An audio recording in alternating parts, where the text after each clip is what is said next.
Doy paso, después de darle las gracias a Clara, a nuestro último comunicante con el que cerraremos la sesión de hoy, Álvaro Castro Sánchez, que nos presenta la comunicación Las dimensiones morales de la conservación, investigación, difusión y uso del patrimonio. Notas para una ética de su gestión. Muchas gracias, Álvaro, cuando quieras. No os asustéis que no voy a explicar el título, porque si lo explico tenemos que pedir a Globo o algo de comer. Bueno, muy agradecido a la organización de las jornadas por el espacio y bueno, y darle enhorabuena a todos los ponentes de esta mañana, comunicantes, porque la verdad que ha sido, creo, una mañana muy fructífera, que, bueno, aunque tenemos todavía la presentación del libro, pero me toca cerrar, y está bien que lo cierre porque, que lo cierre yo, quiero decir, porque no voy a hablar, digamos, de historia local, no voy a hacer ninguna aportación, como a lo mejor otras veces he hecho en el marco de esta jornada, sino que más bien voy a hablar de cuestiones que me preocupan y en las que ando investigando, haciéndome cargo de aquella llamada en la convocatoria de comunicaciones sobre nuevas líneas de investigación, ¿no? Y como esto versaba sobre patrimonio, pues resulta que es que ando trabajando un poco en temas de gestión del patrimonio y de ética de gestión del patrimonio. Y esas investigaciones, bueno, digamos que obedecen a algo que siempre me ha interesado, lo que estoy aquí, también estoy contento de ver a tantos amigos y amigas, pues sabéis que mi trayectoria profesional investigadora, perdón que tengo la voz un poco tocada, siempre ha estado, digamos, hibridada, o buscando una hibridación entre filosofía e historia, ¿no? Yo soy de formación y profesión filósofo, pero me interesa la historia. Es la historia lo que más me da que pensar, ¿no? Y digamos que esta serie de trabajos que tengo en marcha, o de reflexiones que tengo en marcha, pues más en concreto, ¿no? Digamos que van en dos líneas. Una sería la ética de la investigación y difusión en historia, que me interesa bastante. Eso está generando artículos, participaciones en congresos, etcétera, etcétera. Y otra sería la ética de la tutela o gestión del patrimonio. Perdona que el PowerPoint sea un poco feo, pero está hecho con un poco de premura. Y bueno, esto que presento, por presentar, hablar de algún resultado, pues bueno, tenéis unos pantallazos de un proyecto que considero bastante interesante que hemos desarrollado en la Universidad de Córdoba, fruto de un proyecto de innovación docente interdisciplinar, donde hemos colaborado filósofos, gente de derecho, de historia del arte, antropólogos, etcétera, en el que hemos interpretado, con la ayuda de alumnos de historia del arte y de gestión cultural, hemos interpretado el patrimonio desde la perspectiva de los ODS, es decir, de los Objetivos de Desarrollo Sostenible. Y una de las preguntas que esa interpretación o lectura del patrimonio que nos hemos hecho es qué tiene el patrimonio que enseñarnos, qué tiene el patrimonio histórico o cultural que enseñarnos acerca de lo sostenible. Precisamente en la primera ponencia de la mañana de hoy, pues Antonio nos ha ilustrado con un ejemplo magnífico acerca de qué tiene que aportarnos el patrimonio documental en torno a la cuestión de los cultivos, ¿no? Él ha hablado de las bodegas, los lagares y me ha resultado sumamente interesante. Es verdad que nosotros, esto está todavía en marcha, se está en construcción, ya hemos introducido, hay una aplicación, estos que he puesto son pantallazos de una app que ya está en marcha y se puede usar. Hemos introducido diferentes elementos de la ciudad de Córdoba y bueno, esperamos seguir ampliando la cantidad y también la calidad, desde el punto de vista cualitativo. Por ejemplo, la cuestión de la documentación es muy interesante e incluso ampliarlo a otros pueblos, incluido Palma, ¿no? Es decir, que esto es uno de los resultados, digamos, ¿no? Las cuestiones en las que ando desde un punto de vista práctico, que también se demandaba en estas jornadas, pues buscar un poco la parte práctica, ¿no? De lo que andamos investigando. Dicho eso, bueno, esto se podrá leer en mi texto, que también están en construcción. Pues claro, al ser de formación filosófica, yo me pregunto por los conceptos, el trabajo de los filósofos, el trabajo de los conceptos, de las definiciones. Claro, lo primero es de que hablamos de patrimonio. Ahora no puedo disertar sobre esta cuestión, pero bueno, está claro que el patrimonio, si atendemos a su etimología, pues siempre ha estado ligado al poder. El poder de los patricios, o por lo menos ha sido el poder, en un sentido amplio, no vamos ahora a discutir tampoco el concepto de poder, no hay tiempo, pero ha sido el poder político, etcétera, el que ha ido marcando qué es patrimonio, o sea, qué merece la pena patrimonializarse. Patricio, la Iglesia, la corona, el Estado, la nación y también podríamos decir el contrapoder ciudadano. El contrapoder ciudadano, desde hace unas décadas, que ha jugado un papel fundamental.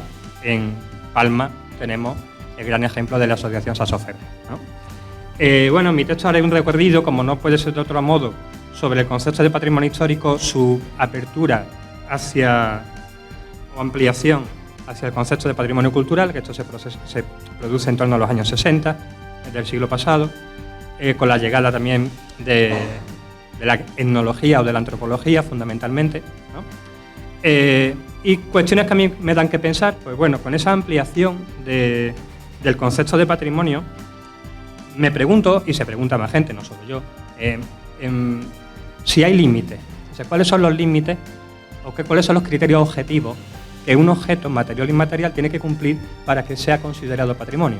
Porque a veces, a mí me da la impresión de que hay una especie de patrimoniality donde hay una, no sé si una fiebre por encontrar elementos para ser declarados bien de interés cultural, motivados por lo que sea. Por ejemplo, a veces motivados por la turistitis en la que se ha entrado desde 2008, especialmente en muchas ciudades. Para crear marca ciudad buscamos elementos patrimoniales, entonces esa es una cuestión que me interesa. Parece que todo puede ser patrimonio, los toldos verdes, no me lo invento. Hay una petición para declarar los toldos verdes patrimonio, el Ece Homo de Borja, la Alta Caza, muchas cuestiones que desde mi punto de vista son problemáticas desde un punto de vista moral e histórico, o de su valor, ¿no? Bueno, no me puedo parar, ese mal tiempo. En el título hablaba de las dimensiones morales de la gestión. En la gestión del patrimonio, la tutela, que quizá es un concepto más apropiado, pues se pueden identificar diferentes dimensiones. Una global, si hay una pérdida de patrimonio, por ejemplo, se ha hablado varias veces de la importancia del archivo de protocolo de posada, pues si ese archivo de protocolo de posada se pierde, se acaba deteriorando o destruyendo, ya sabemos que están en unas condiciones un poco lamentables, pues la pérdida global, la pérdida no solamente local, no solamente sería para la gente de Palma, donde está la mayoría de la documentación que compone ese archivo corresponde a Palma, sino una pérdida global que, por ejemplo, impide a personas muy lejanas acceso a fuentes de investigación o a familiares, como nos ha pasado más de una vez, algunos historiadores locales, localizar algún dato de algún antepasado. Esa es una dimensión. O sea, el patrimonio podríamos decir que tiene una dimensión supranacional o global. Una dimensión supraespecífica. Porque una cosa interesante que nos interesa a los de filosofía, a los de ética, es cómo los objetos, materiales o inmateriales, se convierten en dignos de consideración moral.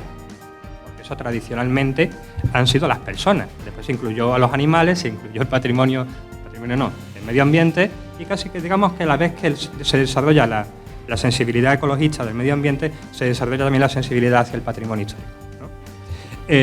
La sensibilidad ciudadana. Otra cosa son las élites, ¿no? Y también hay una dimensión intergeneracional, obviamente. Si no cuidamos el patrimonio, si no lo gestionamos adecuadamente, estamos privando a las generaciones venideras de su uso, de su disfrute, etcétera, ¿no? De hecho, también se ha hablado esta mañana valor del patrimonio. Se dice muchas veces lo de poner en valor el patrimonio, pero ¿qué es poner en valor? ¿Y de qué valor estamos hablando? Ángel ha hecho una ponencia donde precisamente ha hablado de esto, de qué significa poner en valor, y yo la verdad que la suscribo. Es decir, estoy bastante de acuerdo en que en las condiciones que le ha puesto de rehabilitación, interpretación y divulgación del patrimonio. Y bueno, aquí un punto que a mí me interesa es qué papel tienen los historiadores. Esta fotografía es del alfar que se tapó. Creo que ha sido antes Óscar, que lo ha nombrado, el alfar del Mohíno, ¿no? Que acabó tapado, ¿no? Bueno, hay una cuestión interesante que es cuando los distintos valores artísticos, históricos, estéticos, educativos, identitarios, económicos, etcétera, entran en conflicto. Y en ese sentido, yo creo que los historiadores pues tienen bastante que aportar, y en este caso, bueno, pues también otros expertos, como si hablamos de patrimonio cultural, pues por ejemplo los antropólogos y por supuesto los historiadores del arte, etc. Me ha gustado mucho un libro de un catedrático de la Universidad de Granada, se llama Los límites del patrimonio, para que le interese profundizar y reflexionar sobre estas cuestiones, pues establece una serie de criterios que me parecen bastante interesantes. Uno de ellos es la concordancia con principios éticos presentes. Cómo la cuestión del patrimonio interpela a los historiadores, que también tengo que decir que, a ver, ese interés que yo tengo por la historia o de hibridar historia y filosofía, a mí quien más me enseña son los historiadores. Es decir, no voy con la teoría filosófica a divagar o a disertar o a especular sobre qué tiene que hacer un historiador, en qué consiste el trabajo de historiador. Voy a lo contrario. O sea, parto de mi propia experiencia investigadora, por ejemplo, en historia local, que es la que me da que pensar, y eso es lo que me lleva a la filosofía, a la reflexión filosófica. Voy al revés. Y es de los historiadores de los que más aprendo, eso también tengo que decirlo. Y también tengo que decir que en mi gremio eso no se entiende muy bien. Porque al final soy una especie de tanto en mi gremio como en el otro, ¿no? En fin, cuestiones que atañen directamente a la responsabilidad profesional de los historiadores, pues por supuesto determinar el valor histórico del patrimonio. Aquí he puesto dos fotos de conflictos interesantes. Una no se ve muy bien, pero bueno, es una foto de un faro que hay en Cantabria, que un artista llamado Okuda, pues, que es bastante conocido, pues pintó por capricho de las autoridades locales, y ese faro pues cuenta con un valor histórico de por sí, que ya lo hacía merecedor de ser protegido y no haber sido pintado con esa patochada, desde mi punto de vista, ¿no? O, por ejemplo, pues bueno, cuestiones que me gusta pensar o repensar, como la polémica, como decir, la polémica de la retirada de la celosía, de la celosía, ¿no?, de Rafael de la O, de la mezquita, para que entrase un paso de Semana Santa, y ahí vemos cómo diferentes maneras de interpretar el patrimonio, de valorarlo, etcétera, entran en conflicto. Y yo creo que ahí los historiadores tienen un papel fundamental.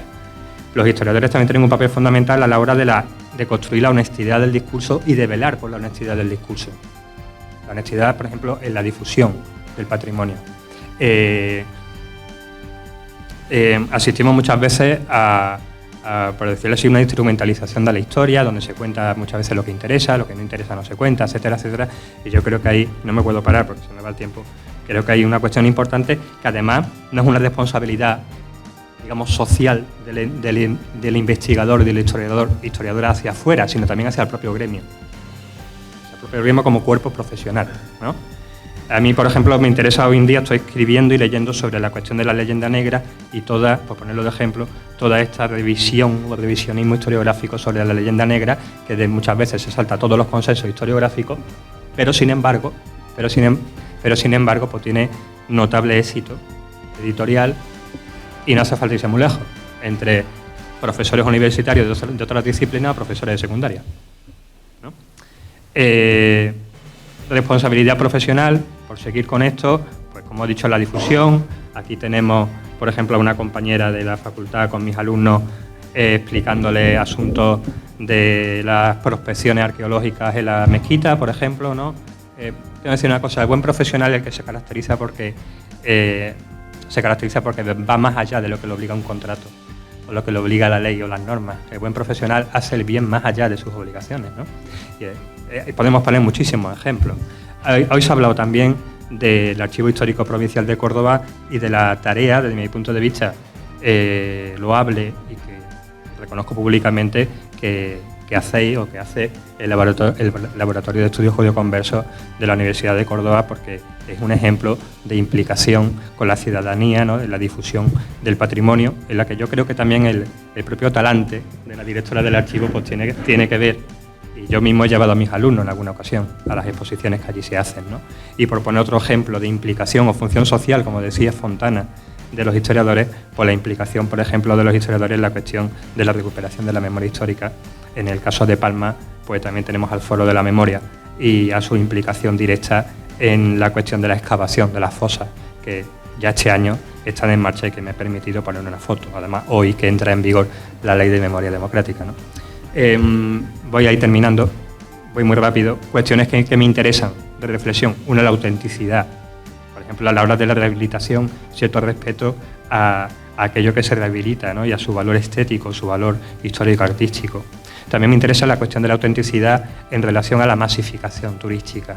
Es un tema que me interesa bastante, que vengo también trabajando con alguna compañera, ¿no? He puesto una foto de la fiesta de los patios, ¿no? Si alguien quiere saber más sobre esto, son muy interesantes algunos trabajos del profesor, del equipo Etno Córdoba, que dirigió el profesor Manjavaca. Muerte de éxito de los patios. A veces da la impresión de que la Declaración de Patrimonio de la Humanidad trae consigo la muerte del patrimonio, paradójicamente.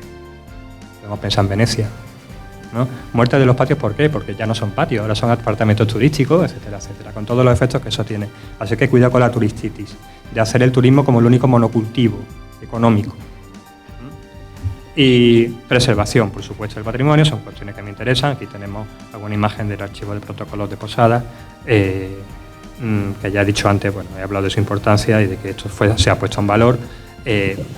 Ya es verdad que quienes vienen reclamando la protección del archivo se conforman con la digitalización, pero, por ejemplo, el Archivo Histórico Provincial de Córdoba es todo un ejemplo de los usos que puede tener un archivo si se pone realmente en valor en los términos que creo que todos estamos de acuerdo, ¿no?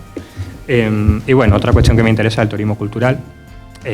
Vuelvo al turismo, por ejemplo, la cuestión del turismo oscuro, la banalización de lugares traumáticos, su instrumentalización turística, que acaban siendo, digamos, banalizados, ¿no? Y ya no digamos la propia banalización de la percepción o de la relación con el patrimonio histórico-cultural. Esa foto de la derecha es mía de este verano en los pasillos del Vaticano, ¿no? Donde uno se siente borrego caminando, porque es que además no se puede ver nada ni se puede contemplar nada, ¿no? Y bueno, era simplemente indicar qué cosas me preocupan, sobre qué cosas ando reflexionando y que, bueno, si a alguien le interesa el texto, pues ya saldrá por ahí y se podrá leer. Muchas gracias.